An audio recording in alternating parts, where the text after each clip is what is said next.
Bueno, hemos tenido un par de semanas, hermanos, con diferentes pastores que nos han estado visitando, y me gustaría retomar aquel estudio que tenemos de Juan capítulo 4, nunca mejor dicho, y qué pasaje más adecuado para el día de hoy. Hoy es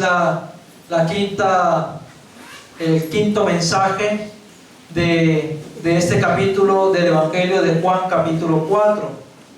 Así que quiero que me acompañen a este Evangelio y vamos a dar lectura desde el versículo 31 en adelante. Juan capítulo 4 del 31 en adelante. Dice la palabra de Dios así: Entre tanto, los discípulos le rogaban diciendo: Rabí, come. Él les dijo: Yo tengo una comida que comer que vosotros no sabéis. Entonces los discípulos decían unos a otros: ¿Le habrá traído alguien de comer?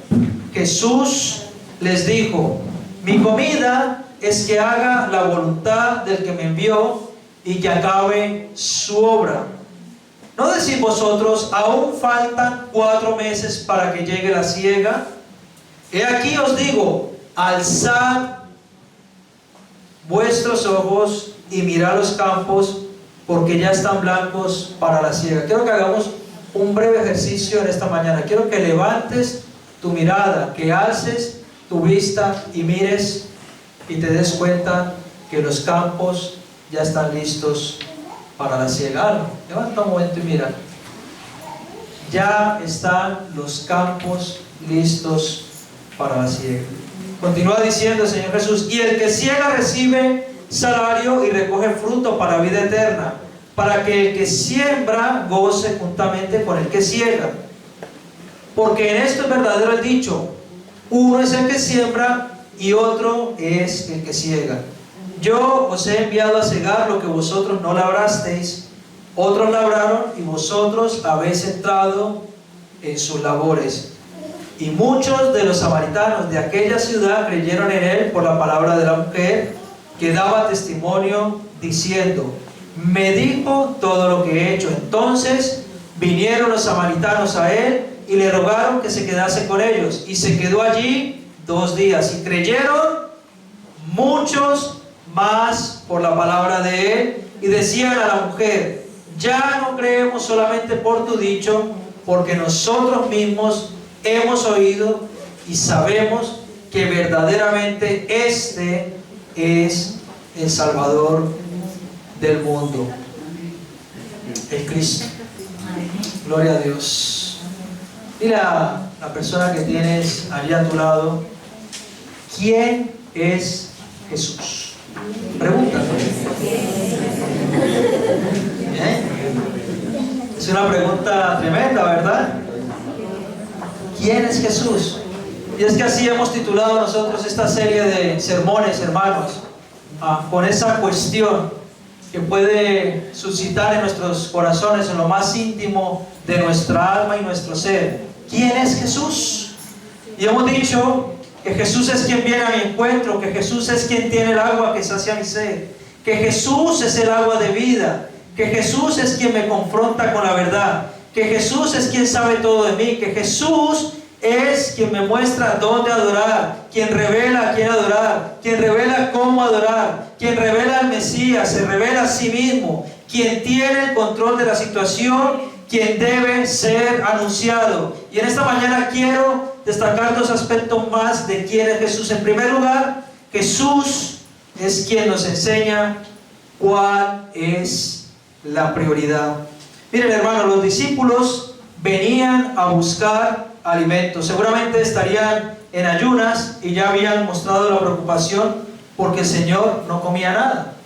Se encuentran a Jesús allí, en aquel pozo, con aquella mujer samaritana, solos, a mediodía, hablando.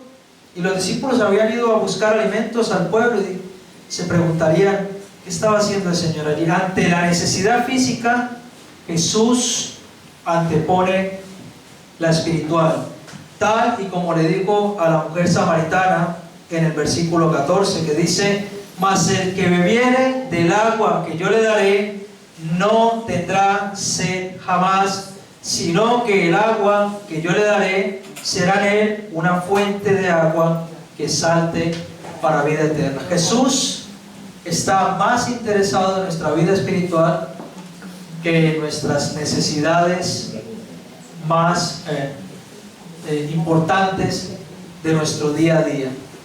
Jesús está interesado en particular en nuestra alma. Amén. Amén. Jesús está interesado en particular en nuestra alma. Amén. Porque este mundo en el que estamos pasará, hermanos.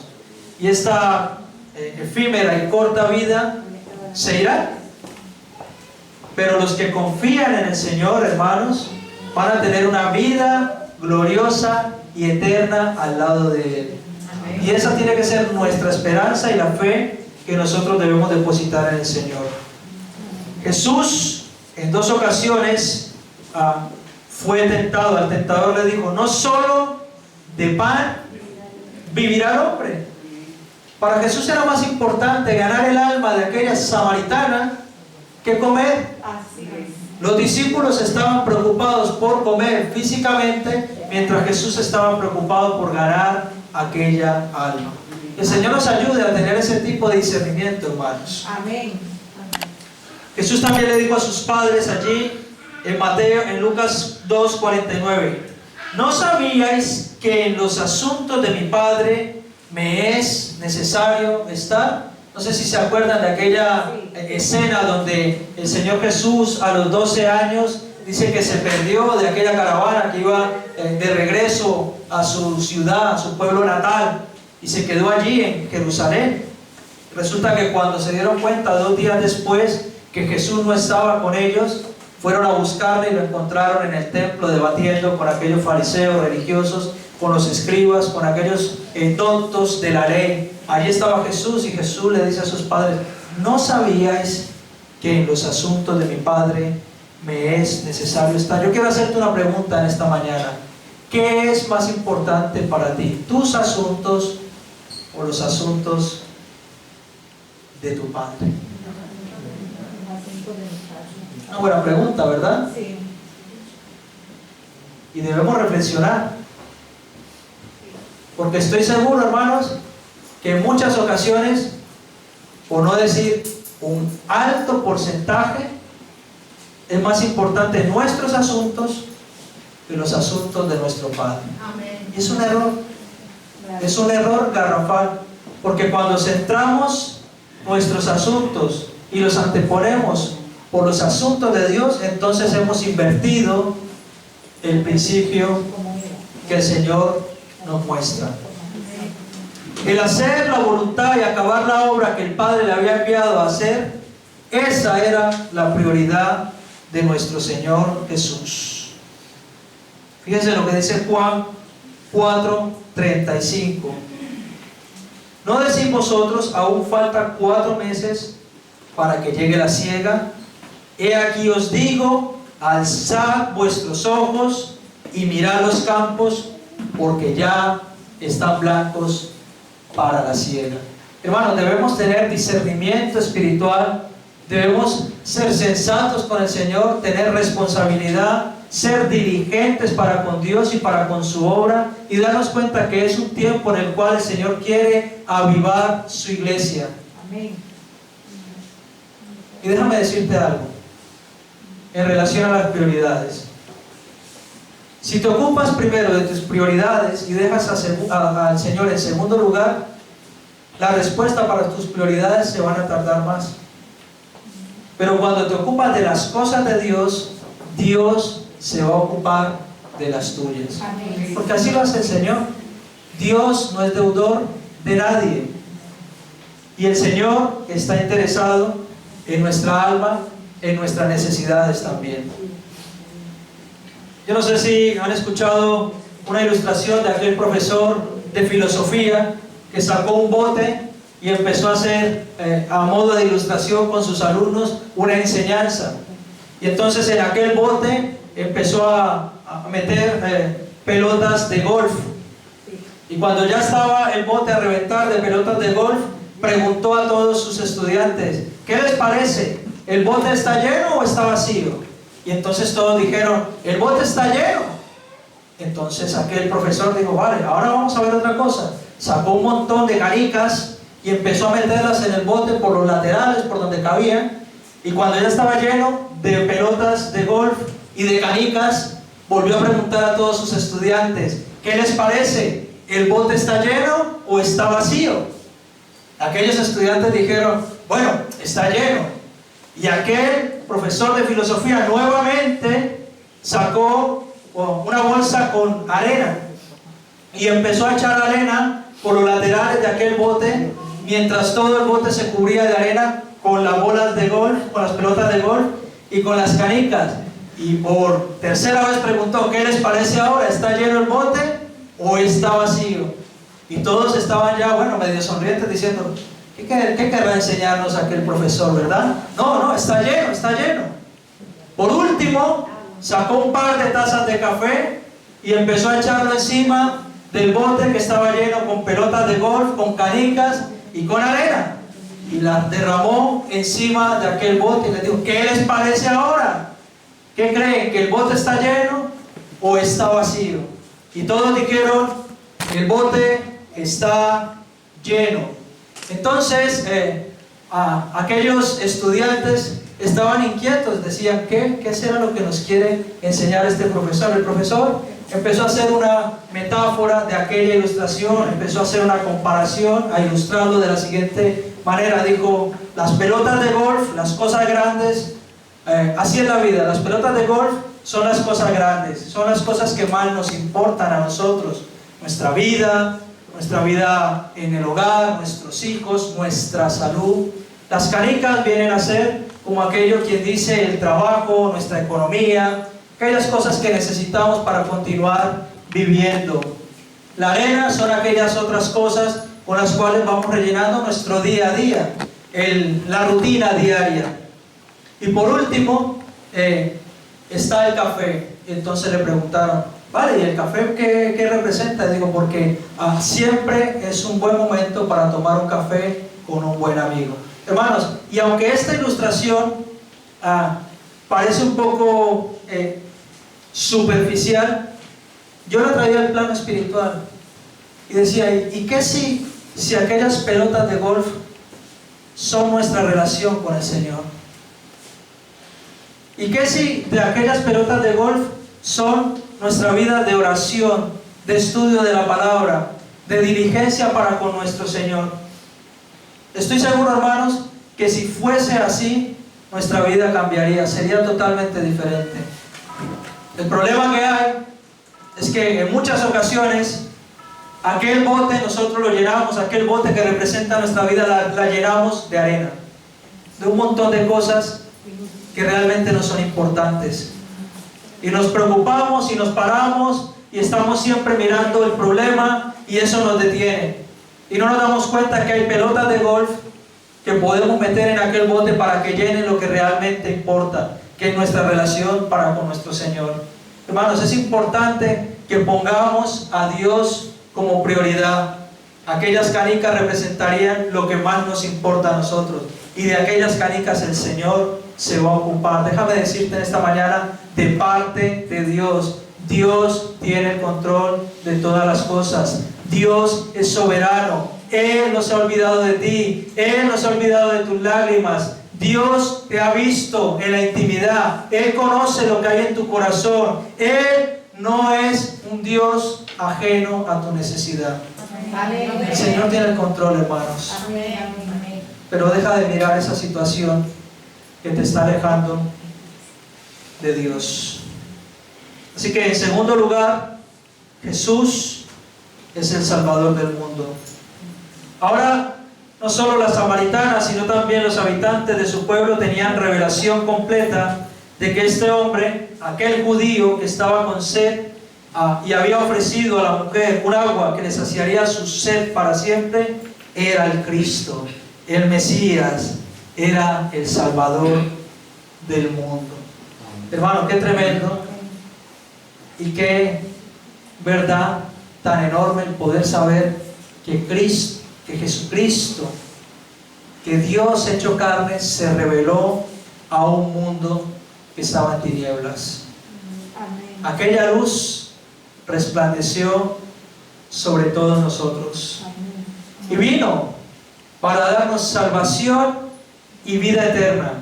Y vino para ofrecernos la oportunidad de que podamos arrepentirnos de nuestros pecados y decirle al Señor: Señor, quiero que seas mi Señor y mi Salvador personal. Quiero servirte, quiero seguirte, quiero crecer en tu camino. Qué bueno que es Dios, hermanos. Hay un doctor que se llama, o se llamaba porque ya falleció, Shadrach Lockridge. Mi inglés no es muy... Shadrach Lockridge. Y en una conferencia en un país de habla americana, de inglés, habla inglesa, estaban reunidos muchos siervos del Señor, muchos pastores, y le pidieron a este hermano que orara, a este doctor en teología, y que diera unas palabras para aquel pueblo que se había reunido allí. Y la verdad que conmueve un montón lo que él dijo, porque pocos días después falleció. Él estaba con una enfermedad. Y en esa oración dirigida por el Espíritu Santo, él empezó a decir lo siguiente. Y quiero traerlo porque hemos estudiado en este capítulo 4 del Evangelio de Juan quién es Jesús. Y lo que voy a leer viene a describir lo que es Jesús, hermano. ¿Quién es Jesús? Aquel hombre se puso en pie en medio de la multitud y en su oración, una oración que venía de parte de Dios, empezó a decir lo siguiente. La Biblia dice que mi rey es el rey de los judíos. Él es el rey de Israel. Él es el rey de justicia. Él es el rey de los siglos. Él es el rey de los cielos. Él es el rey de gloria. Él es el rey de reyes y el Señor de señores. Este es mi rey. Me pregunto, ¿le conoces? Mi rey es un rey soberano. No hay manera de medir su amor ilimitado. Él es perdurablemente fuerte. Él es totalmente sincero. Es eternamente firme. Es inmortalmente lleno de gracia. Es imperialmente poderoso. Es imparcialmente misericordioso. Él es el mayor fenómeno que ha cruzado el horizonte de este mundo. Él es el Hijo de Dios. Él es el Salvador de los pecadores. Es la pieza central de la civilización. Él es incomparable. Él no tiene precedente. Él es la idea más elevada de la literatura. Él es la más alta personalidad en la filosofía. Es la doctrina fundamental de la verdadera teología. Él es el único calificado para ser Salvador todo suficiente. Me pregunto, decía aquel pastor, ¿le conoces? Él suple de fortaleza a los débiles. Está disponible para los tentados y los afligidos. Él se compadece y salva. Él fortalece y sostiene. Él guarda y guía. Él sana a los enfermos. Él limpia a los leprosos. Él perdona a los pecadores. Él absuelve a los deudores. Él liberta a los cautivos. Él defiende a los débiles. Él bendice a los jóvenes. Él sirve a los desafortunados. Él guarda a los ancianos. Él recompensa a los dirigentes. Él embellece a los humildes. Él es la clave del conocimiento. Él es la fuente de la sabiduría. Él es la entrada a la libertad. Él es el sendero hacia la paz. Él es el camino de justicia. Él es la autopista hacia la santidad. Él es la puerta a la gloria. Bueno, su vida, hermanos, es incomparable. Su bondad es ilimitada. Su misericordia es eterna. Su amor nunca cambia. Su palabra nos basta. Su gracia es suficiente. Su reino es justo. Su yugo es fácil y ligera su carga. Me gustaría describírtelo, pero Él es indescriptible, es incomprensible, es invencible, es irresistible. No puedes sacarlo de tu mente, no te lo puedes quitar de las manos, no puedes sobrevivir sin Él y no puedes vivir sin Él. Los fariseos no podían soportarlos, pero se dieron cuenta que no podían detenerlo. Pilatos no pudo encontrar ninguna falta en Él, Herodes no pudo matarlo, la muerte no pudo con Él y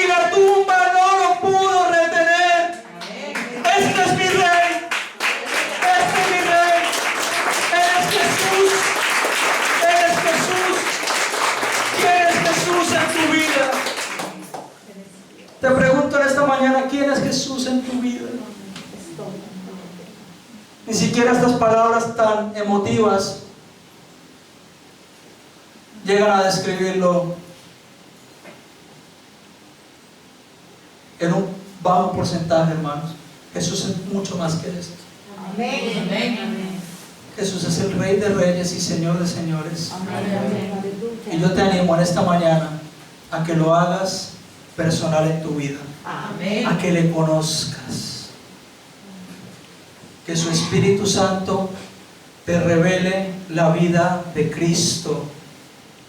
Vamos a estar una eternidad al lado de Él, y esto, hermanos, no tiene precio. Yo te invito a que te levantes de pie. Este es mi Rey. Este es